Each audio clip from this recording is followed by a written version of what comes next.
కన్నా పప్పు చేస్తున్నాం. పిడత కింద పప్పు ఎలా తయారు చేద్దామో చూద్దాం రండి. అనమానాల్లో మిర్చి వేసుకుని తర్వాత వేపించిన చిప్స్ వేసుకోవాలి. వేపించుకున్న వేసిన గుళ్ళు వేసుకోవాలి.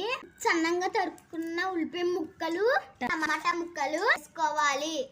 తగినంత కారం, టేస్ట్కి సరిపడే సాల్ట్, చిటికెడు పసుపు, 2 కరివేపాకులు రబ్బలు, సన్నగా తరుక్కున్న కొత్తిమీర, ఓ నిమ్మ చెక్క పిండుకోవాలి.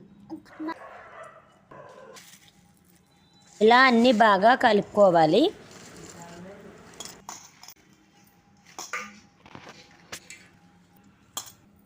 పిడత కింద పప్పు రెడీ.